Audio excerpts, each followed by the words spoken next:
Hello dear students. तो आज हम लोग क्लास 10 इलेक्ट्रिसिटी के डिवीजन की ओर मूव करते हैं। जैसा कि आप लोगों को पता है, आपके एग्जाम डेट्स आ चुके हैं और आप अभी तक सब चीज़ को प्रिपेयर भी कर चुके हो, पूरे साइंस को। तो एक बार हम लोग रिवीजन करते हैं, जिसमें हम लोग फर्स्ट चैप्टर स्टार्ट करते हैं इलेक्ट्रिसिटी को लेकर के। तो इसको हम लोग वन शॉट में रिवाइज करेंगे कि इस टॉपिक में, इस चैप्टर में कौन कौन सा टॉपिक हमने पढ़ा था और उसके इंपॉर्टेंट फॉर्मूलाज क्या हैं और क्या क्या आपको याद रखने हैं। तो चलिए स्टार्ट करते हैं इस चैप्टर का फर्स्ट टॉपिक से। दैट इज हमारा फर्स्ट टॉपिक जो है इलेक्ट्रिक चार्ज के बारे में। जनरली आपको पता है चार्ज को हम लोग क्यू से रिप्रेजेंट करते हैं। चार्ज होती क्या है? चार्ज किसी भी सबस्टांस का अपना एक फंडामेंटल प्रॉपर्टी होती है। ठीक है। अगर किसी मैटर की बात करते हैं हम, तो उस मैटर का अपना एक फंडामेंटल प्रॉपर्टी होता है और that fundamental property is called charge. ठीक है। और ध्यान रहे, चार्ज का जो आपका एस आई यूनिट होता है कूलम होता है। ठीक है। चार्ज का जो एस आई यूनिट होता है क्या होता है? कूलम होता है।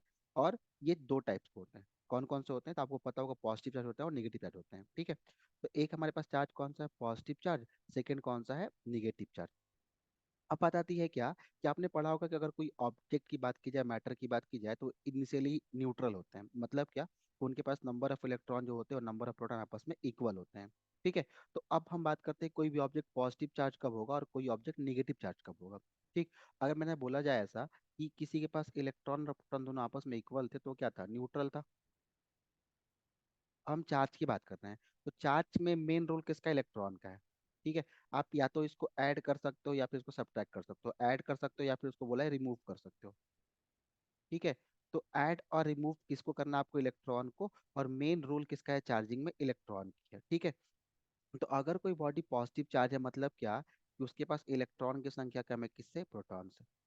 मतलब कि हमने इलेक्ट्रॉन क्या कर दिया? वहां से रिमूव कर दिया। ठीक है। तो ये बॉडी आपका चार्ज कैसा हो जाएगा? पॉजिटिव हो जाएगा। ठीक। और अगर इलेक्ट्रॉन को हम ऐड कर देते हैं, तो इलेक्ट्रॉन को ऐड करने से क्या हो? उसकी संख्या बढ़ जाएगी। और जैसे इलेक्ट्रॉन की संख्या बढ़ जाएगी, किसके कंपेयर में? प्रोटॉन के कंपेयर में। That is called negative charge. आपको समझ में आ गया कि पॉजिटिव चार्ज और नेगेटिव चार्ज दो टाइप के चार्ज होते हैं, और कैसे होते हैं और क्या इनके कंडीशन है, किस केस में ऑब्जेक्ट पॉजिटिव चार्ज होगा और किस केस में ऑब्जेक्ट नेगेटिव चार्ज होगा। आपको ये बात समझ में आ गई। ध्यान रहे कि फॉर प्रोटॉन, अगर प्रोटॉन पॉजिटिव चार्ज की बात करते हैं, वो पता है प्रोटॉन है और इसको लिखते हैं पी प्लस। ठीक है। तो एक प्रोटॉन के पास जो चार्ज होती है वो plus 1.6 into 10 power minus 19 coulomb होता है। और कूलम जो होगा उसका एसआई यूनिट होता है चार्ज का। Similar talking for negative charge, तो ये कौन हो जाएगा? इलेक्ट्रॉन। ठीक है। इलेक्ट्रॉन हो जाएंगे। और एक इलेक्ट्रॉन की जो चार्ज होती है वो माइनस ई के बराबर होती है। That is Q is equal to minus, that represent electron. और अगर Q is equal to plus E represent करता है, दैट इज द प्रोटॉन। और एक इलेक्ट्रॉन के पास चार्ज कितनी होगी? -1.6 इंटू 10 पावर माइनस 19 कूलम। ध्यान रहे, अब देखिए ये दोनों चार्ज जो है ना, in the sense of magnitude equal है। मैग्नीट्यूड के सेंस में इलेक्ट्रॉन का चार्ज और प्रोटॉन का चार्ज आपस में इक्वल है। बट अंतर क्या है? साइन में। दैट इज एक पॉजिटिव चार्ज है और दूसरा कैसा है? निगेटिव चार्ज है। चलिए मूव करते हैं नेक्स्ट टॉपिक के ऊपर, इलेक्ट्रिक करंट के ऊपर। ना इलेक्ट्रिक करंट को हम लोग रिप्रेजेंट करते हैं आई से। इलेक्ट्रिक करंट सिंपली होता क्या है? कि rate of flow of charge through a cross sectional area of a conductor. ठीक है।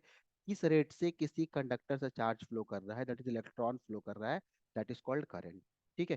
किसी पर्टिकुलर कंडक्टर से किस रेट से चार्ज फ्लो कर रहा है, क्या कहलाएगा? करंट कहलाएगा। और उसकी फॉर्मूला क्या होती है?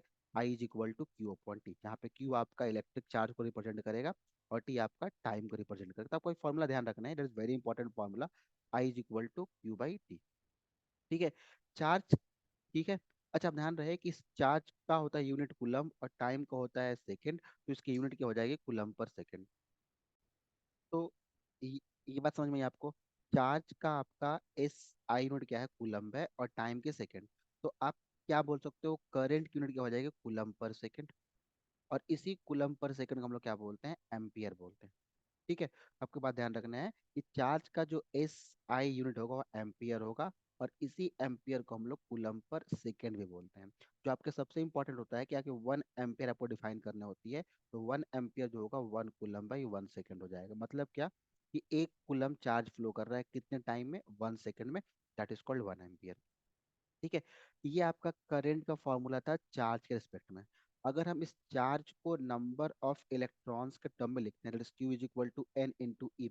यहाँ पर क्यू है, आप ध्यान रखिए, actually Q is equal to N into E होगा। ठीक है। क्यू यहाँ पर चार्ज को रिप्रेजेंट कर रहा है, ये इलेक्ट्रॉन हो सकता है। ठीक है। और एन आपका नंबर ऑफ इलेक्ट्रॉन होगा।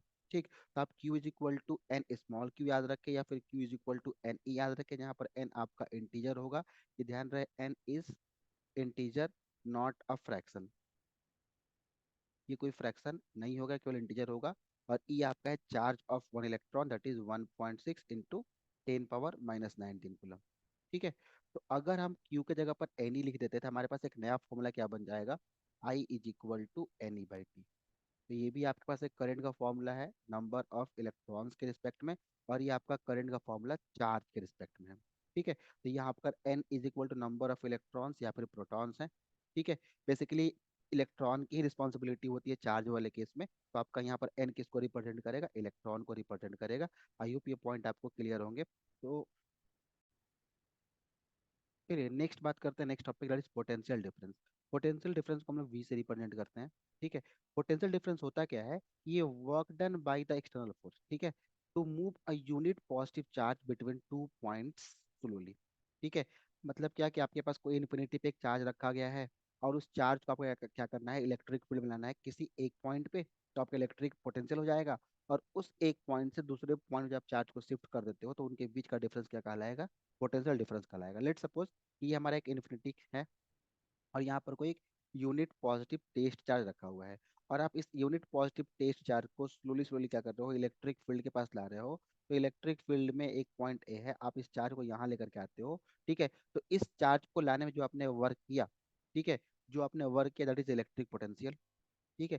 जो आपने इस चार्ज को लाने में वर्क किया दैट इज इलेक्ट्रिक पोटेंशियल। और उस चार्ज को आप अगर किसी दूसरे पॉइंट तक शिफ्ट कर देते हो, तो इसका जो डिफरेंस होगा, that difference is called electric potential difference. ठीक है। तो that point is called electric potential difference. Formula क्या हो जाती है, वर्क डन अपॉन चार्ज। ठीक है। यहाँ पर बी आपको रिप्रेजेंट कर रहा है इलेक्ट्रिक पोटेंशियल को या फिर पोटेंशियल डिफरेंस को, W represent work done, and Q represent the charge. तो फॉर्मूला क्या हो जाएगा, V is equal to W upon Q, work upon charge. ठीक है। आपको पता है कि इसको हम इस टर्म में भी लिख सकते हैं। ये भी कितने बार फॉर्मूला पूछे गए हैं कि v is equal to W. क्या आपको पता है कि i is equal to Q by T होता है, तो क्या हम q is equal to I into T लिख सकते हैं। तो आप इसको लिख सकते हो i into T as well. आपका पोटेंशियल का एक नया फॉर्मूला क्या हो जाएगा, work by current multiply by time. ठीक है। Work by current multiply by time. ठीक है। तो ये पॉइंट आपको ध्यान रखना है। रिप्रेजेंट करते हुए से इसका यूनिट क्या होता है, वोल्ट। क्या होता है, एस आई यूनिट क्या होगा, वोल्ट। अब देखिए चार्ज वर्क का यूनिट जूल होगा, और चार्ज का यूनिट कूलम्ब होगा। तो इसका एक और यूनिट है कॉल्ड जूल पर कूलम्ब। और जूल पर कूलम्ब को हम लोग क्या बोलते हैं, वोल्ट बोलते हैं। ठीक है। जूल पर coulomb is called volt. Joule पर कूलम्ब को हम लोग क्या बोलते हैं, वोल्ट बोलते हैं। तो आपसे एग्जाम में क्या पूछा जाएगा, डिफाइन वन वोल्ट। तो वन वोल्ट क्या होगा, आपको एक जूल वर्क करना है, क्या करने में, एक कूलम्ब चार्ज को मूव कराने में। ठीक है। क्या करना है आपको, एक जूल वर्क करना है, क्या करने में, एक कूलम्ब चार्ज को मूव कराने में। That is called one volt potential difference. ठीक है। नेक्स्ट टॉपिक की ओर मूव करते हैं, दैट इज करंट। ये आपको पता होगा कि करंट जब भी फ्लो करता है opposite two electrons flow. Let suppose कि अगर हमारे पास ये सर्किट है, ठीक है, ये आपका हाई पोटेंशियल, ये आपका लो पोटेंशियल, यहाँ से करंट फ्लो स्टार्ट होता है। तो करंट जब भी फ्लो करता है तो हाई पोटेंशियल से लो की ओर फ्लो करता है, that is high potential, that is low potential. ठीक है।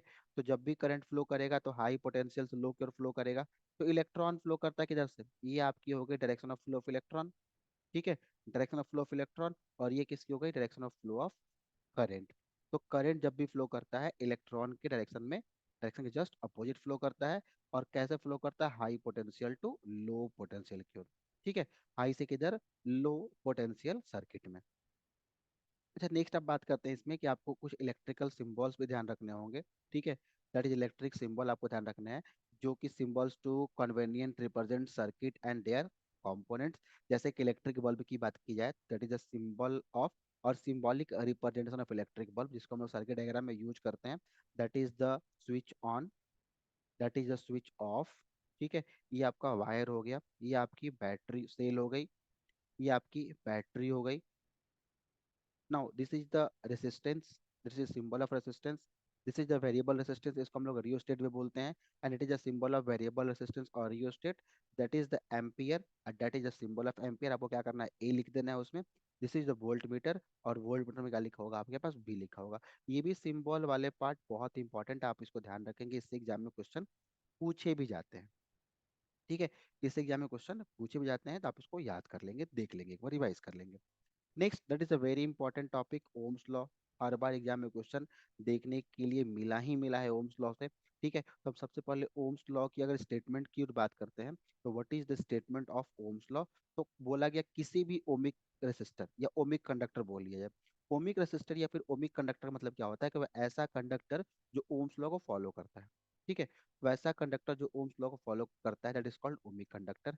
अब ध्यान रहे, ये पूरी पूरी ओम्स लॉ की स्टेटमेंट कब वैलिड है, कांस्टेंट टेम्परेचर और प्रेशर के ऊपर। ठीक है, कांस्टेंट टेम्परेचर और प्रेशर के ऊपर क्या बोला गया कि जो आपका पोटेंशियल डिफरेंस होगा, ठीक है, पोटेंशियल डिफरेंस होगा किसी सर्किट की, वो क्या होगी, directly proportional to the current flowing through it. That is the important line.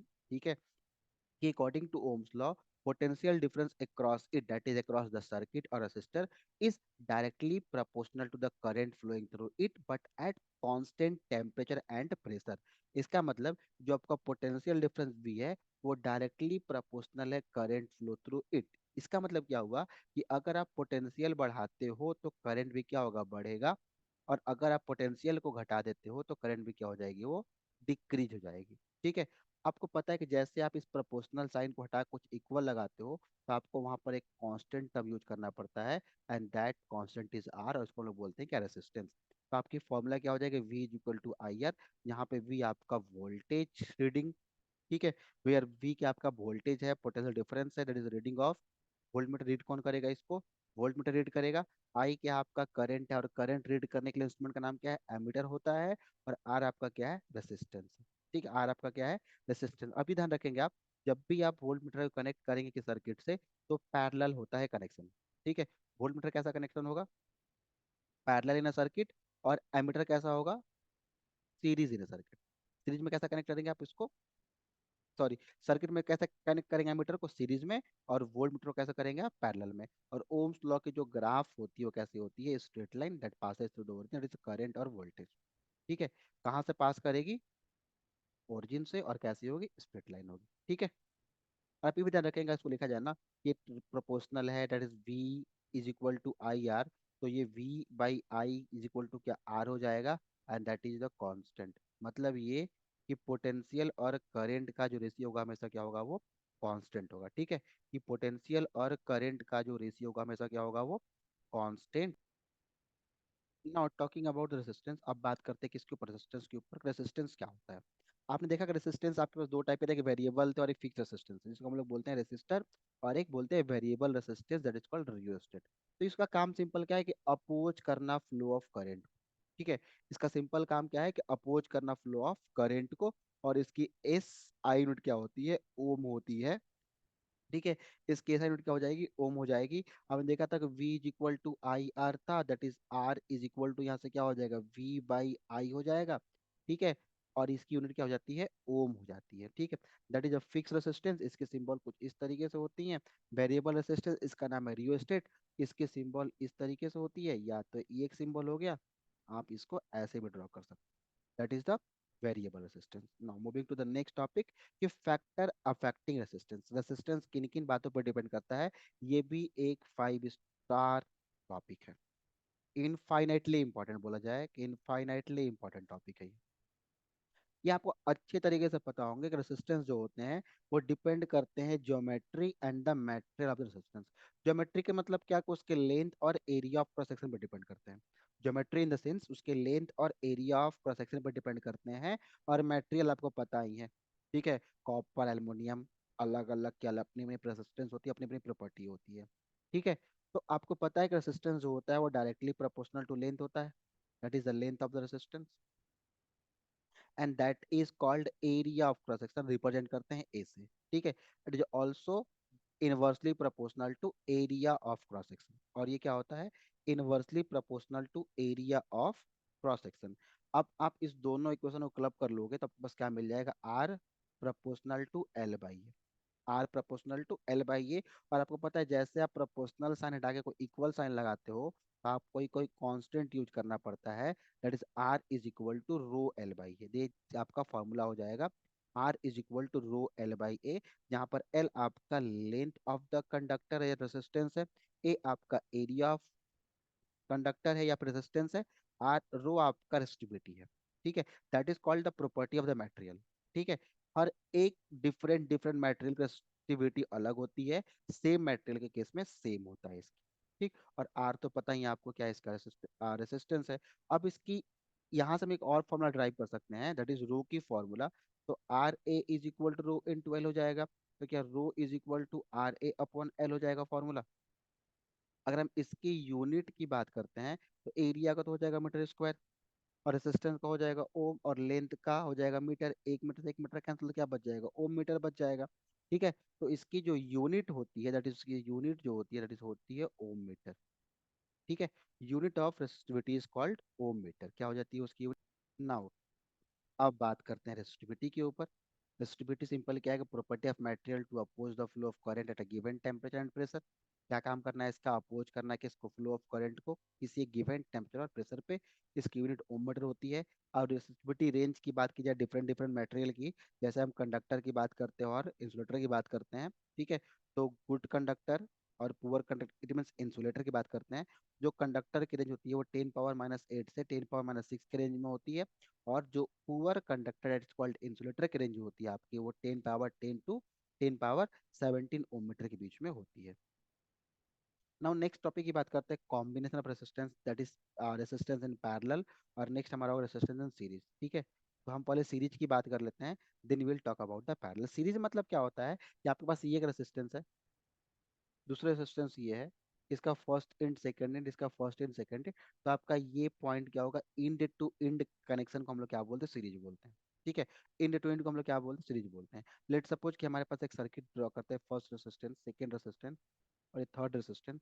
यहाँ आपने किसी बैटरी से इसको कनेक्ट कर दिया, जो potential V R1 R2 R3, current यहाँ हाई से लो की ओर फ्लो होना स्टार्ट हो गया, दैट इज टोटल करंट आई।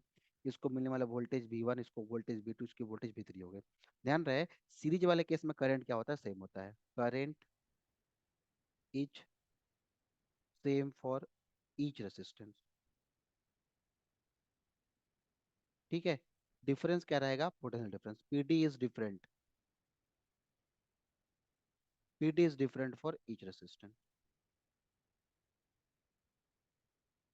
क्या सेम होता है, करंट, और क्या अलग अलग होता है, पोटेंशियल डिफरेंस।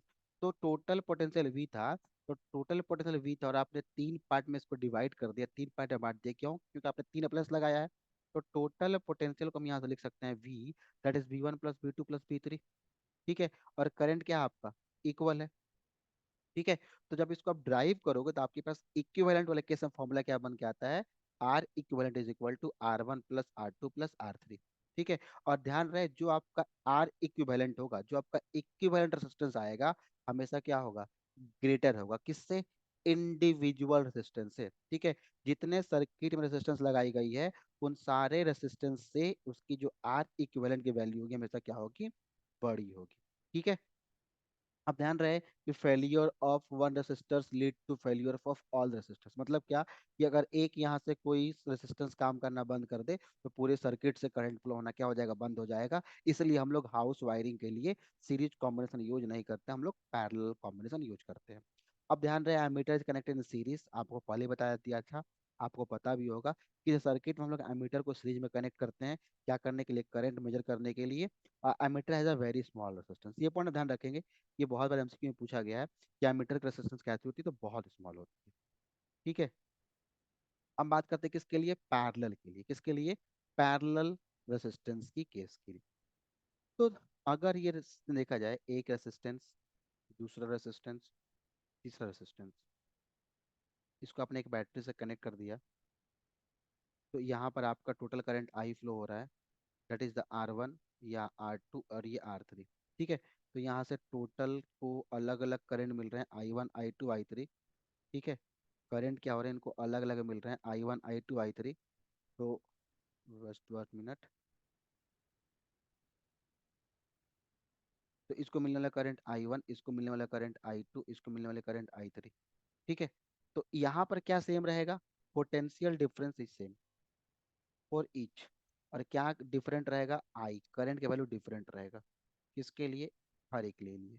ठीक है, तो आपको दिख रहेगा पोटेंशियल डिफरेंस सेम मिलेगा सबको, और करंट क्या रहेगा, डिफरेंट रहेगा। और करंट जो आपका टोटल आई था, और आपने तीन अप्लायंस लगाया R1 R2 R3, जिसके चलते करंट तीन पार्ट में बटा, तो इन तीनों का सम जो होगा हमारे पास टोटल करंट की इक्वल होगा, that is I1 plus I2 plus R।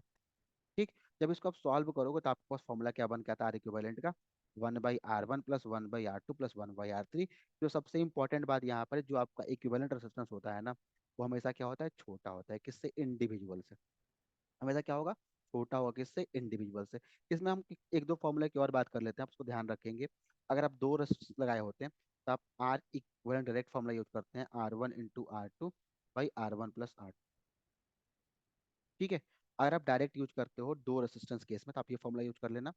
और अगर आपके पास R1 R2 बहुत सारे रेसिस्टेंस लगे हुए हैं, और सारे आपस में इक्वल हैं, ठीक है, सबके वैल्यू आपस में इक्वल है, मतलब सब दो दो दो दो दो ओम का, तीन तीन तीन ओम का, चार चार ओम का ऐसा लगा हुआ है, तो उस केस में आप आर इक्विवेलेंट डायरेक्ट फॉर्मूला लिख सकते हो, R/N खेल सकते हो, R/N। ठीक है। अब यहाँ पे कुछ पॉइंट देख लेते हैं कि failure of one resistor does not affect other resistance. अगर एक काम करना बंद कर दे तो बाकी काम करेगा, क्योंकि बाकी में करंट फ्लो हो रहा है, सर्किट में कोई इफेक्ट नहीं पड़ेगा, कि उसी पर्टिकुलर अप्लायंस से करंट फ्लो नहीं बंद हो जाएगा जिसमें फॉल्ट थी। ठीक है। यही कारण है कि हम लोग हाउस वायरिंग में क्या करते हैं, पैरेलल कॉम्बिनेशन को यूज करते हैं।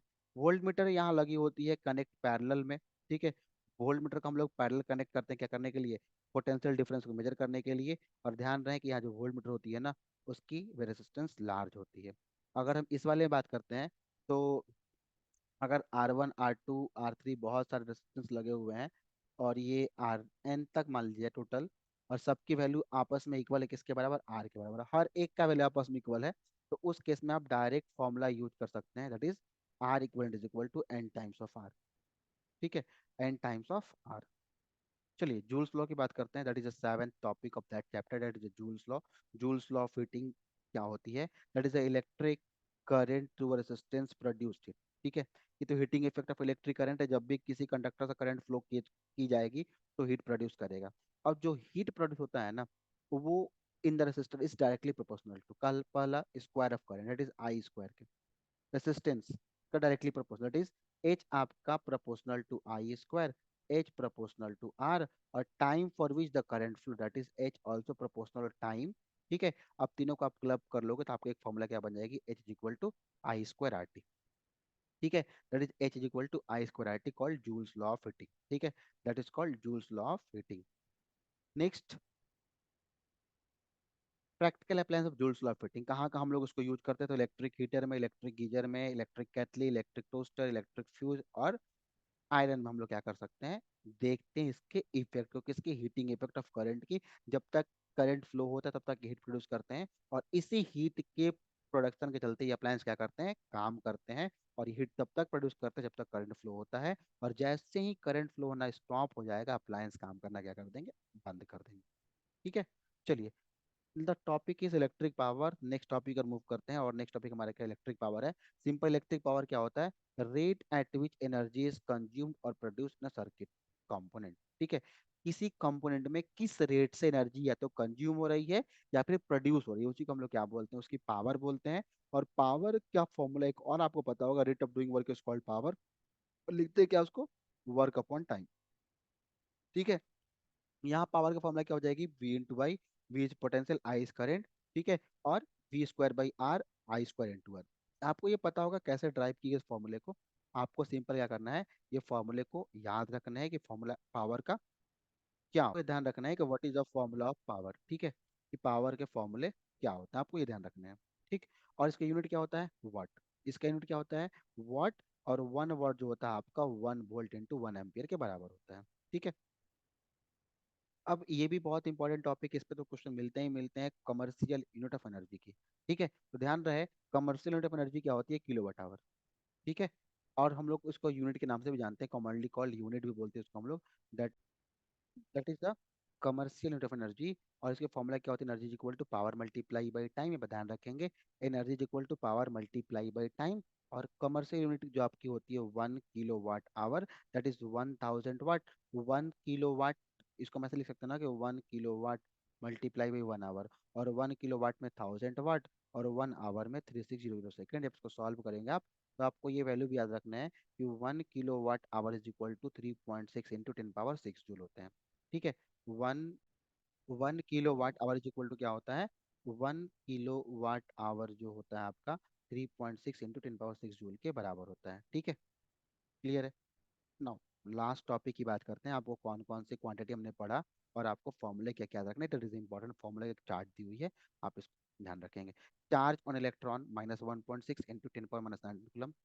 Charge on proton +1.6 into 10 power -19 coulomb. Electric current का फॉर्मूला क्या होती है, I is equal to Q by T, एक और फॉर्मूला था एन ई बाई टी। ठीक है। इलेक्ट्रिक पोटेंशियल डिफरेंस का formula V is equal to W upon Q. एक और फॉर्मूला क्या हो जाएगा, डब्ल्यू बाई क्यू को हम लोग आई इंटू टी लिख सकते हैं। Ohm's law, according to Ohm's law V is equal to I R. Factor affecting resistance R is equal to rho L by A, L is the length of the conductor, A is the area cross section of the conductor. Effective resistance series, formula is R1 R2 R3, और अगर सारे equal हो resistances तो N into R. Effective in parallel 1/R1 1/R2 plus 1/R3 dot dot dot. ठीक है। और अगर दो हो तो R1 into R2 R1 into R2 by R1 plus R2 हो जाएंगे, और अगर इक्वल हो तो R/N हो जाएंगे। ठीक है। Electric power P is equal to V into Y, और आपके चार फॉर्मूला और हैं, आप उसको ध्यान रखेंगे। Commercial unit of energy that is the kilowatt hour, that is, और 1 किलोवाट आवर क्या होगा, 3.6 इंटू 10 पावर 6 जूल के इक्वल होगा। ठीक है। आई होप ये पॉइंट आपको समझ में आए होंगे। आई होप के पॉइंट आपको समझ में आए होंगे, और ये चैप्टर का हमने जो रिवीजन किया आपको भी समझ में आए होंगे। आप इस वीडियो को दोबारा देखेंगे, अगर आपको फिर भी कुछ समझ में नहीं आता है, कोई डाउट होते हैं, कुछ क्वेश्चंस होते हैं आपको स्पेशली, तो आप कमेंट सेक्शन में डाल के उस क्वेश्चन को पूछ सकते हैं। I will available there. Okay, thank you. मिलते हैं हम लोग नेक्स्ट चैप्टर के साथ नेक्स्ट वीडियो में।